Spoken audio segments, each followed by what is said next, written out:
We got the Snyder Cut! Hey, hi, hello, my name's the Mac in the Box, and yes, we got the Snyder Cut. After all of these years of asking for it since 2017, it's finally here, and it's pretty good. Yeah, I'm not gonna lie to you, it is a pretty good film for superhero fans. So, let's just jump in on my thoughts. The characters in this movie feel so much more genuine than the 2017 film. I personally loved the vision of the Flash that we got in this film, and I'm glad we didn't, get the scenes where he acts like he doesn't know how to fight. The Flash actually has some really cool scenes in this film and acts as a comedic relief. But he's actually funny here as opposed to the 2017 film where it just was really forced. Zack Snyder is obviously known for being one of the greatest visual directors of all time, and I can say that with my chest. I can say that if you look away from the screen for a second, then chances are you have missed a gorgeous shot, because every single frame in this movie is extremely well filmed. The aspect ratio personally wasn't very distracting.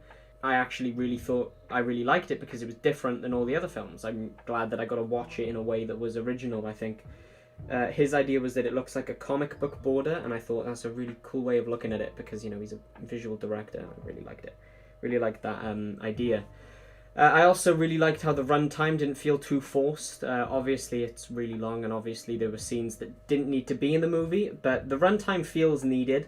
The runtime is used to, develop the characters, and it's a good change to see these specific characters get the development they really needed and really lacked in the 2017 one. Cyborg was a standout in this movie, though. He had the best character scenes out of all of them. He lacked everything in the 2017 movie, and it felt like he didn't really need to be there. He didn't feel like he added anything. But here he is basically the main character. His story is an engaging one.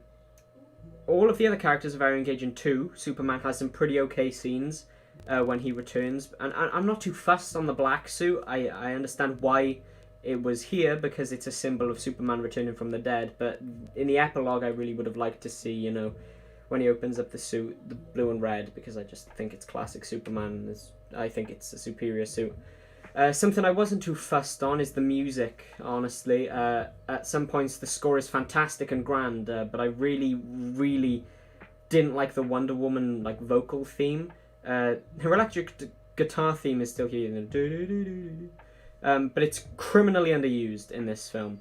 Instead, they use a weird vocal, I don't know how to explain it. Weird vocal theme that plays over literally every scene Wonder Woman is visible in. If you can see a part of her elbow, the theme will play, and it just got really old really fast. I think it would have been a good introduction to the character, but I didn't need to hear it every time she showed up.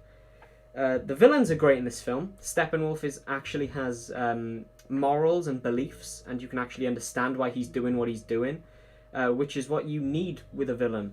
You don't root for him like Thanos, but he has clear, realistic goals here. Darkseid is as cool as you want him to be, and he's a very threatening presence without even having really 5 minutes of screen time. Mera is the worst villain. Her character isn't evil, but the actress is, as we all know. Batman and the Joker have a very cool interaction at the end of the film. But Jared Leto still has the god-awful laugh from Suicide Squad. And that's basically my only issue with him. But the whole conversation they have at the end of the film is really cool. I really liked it with this version of Batman, because I'm going to get into why I don't like, this Batman and this Superman in a minute. I do want to see more of this universe, and I want to see where this story goes, but I have a big issue with Zack Snyder's characterization of the heroes that I really just can't overlook anymore. My issue with Zack Snyder's DC characters, this is going to be controversial to some, but I'm going to speak my nerdy mind because I believe what I'm saying is correct. As a fan of Batman and as a fan of Superman in the comics, I don't think they've been given justice in this DC EU. Batman isn't Batman. Superman isn't Superman. Batman does not kill. Even in The Dark Knight Returns, which he is at his most brutal, and clearly where Batfleck is inspired from, he doesn't use guns. I'm pretty sure he kills in that comic, but he doesn't use guns. He snaps one over his knee and says, "These are the weapons of cowards," or something like that. But seeing Batman with guns, it really hurts my nerdy little soul. And seeing killing kills me. And if Zack Snyder understood this and, removed the guns and shit from the Batmobile, then I would like this movie so much more, because I'd see it as this is the character that I like about Batman, because the second he kills, he crosses the line where he becomes just as bad as the guy who killed his parents. That's why he doesn't kill, because he doesn't want to become the people he puts in jail.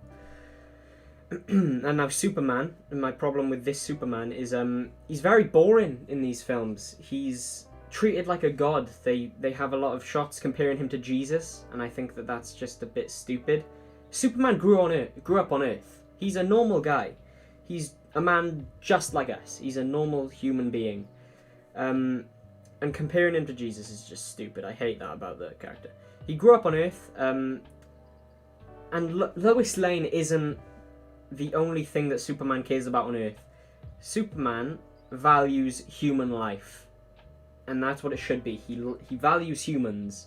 Humans are his people. He looks after the world. So why would Superman's only connection to life be Lois Lane? Alright, I'm back. Something about Superman and valuing human life. Yeah, Superman values human life. He's a very positive guy, and obviously the version we got in Joss Whedon's one and the one we got in this one are completely different characters. But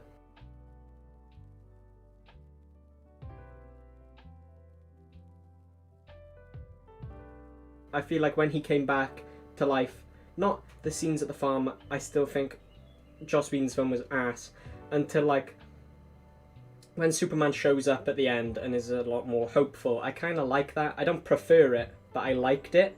Then there's obviously comparing Superman to a god, which I'm not a fan of at all. But having said that about Batman, I do like him in this film, because he doesn't kill anyone. He's a much more positive, and I don't know. I'm hoping Zack Snyder got understood where he went wrong with making Batman kill people, but you can see that he regrets, killing people in Batman vs Superman. He regrets doing that, and I like to see that. I like that is character development, and I'm a huge fan of it. But I still can't really just push aside the fact that I saw my favorite DC character kill people. It's just a bit not my favorite thing to see. But anyway, they're my thoughts on the versions of these characters. Obviously, they were better and more to what I like in the Snyder Cut to what we got in Batman vs Superman and the first Justice League. I prefer them a lot more. But let's just jump to the conclusion now. Zack Snyder's Justice League is a movie that I never thought I'd watch, let alone like. But I was pleasantly surprised by what I saw, and I do want to see more from this universe, surprisingly. Mainly because of my own curiosity, but I highly encourage anyone who loves superheroes like me to watch this movie. And hats off to DC for letting Zack Snyder finish his vision, bringing that to life. And for that, I'm giving Zack Snyder's Justice League a 7.5 out of 10, breaking my own decimal point rule. But anyway, please let me know what you thought about this film in the comment section down below. If you want to hear me ramble on about more DC things that I'm not, huge fans of, when I am huge fans of, please let me know in the comments. I'd love to hear your thoughts on this and your thoughts on these characters, because it's actually an interesting conversation that I'd like to have. So please let me know your thoughts in the comments. I'll see you in the next video, guys. Adios, my dudes. Ciao.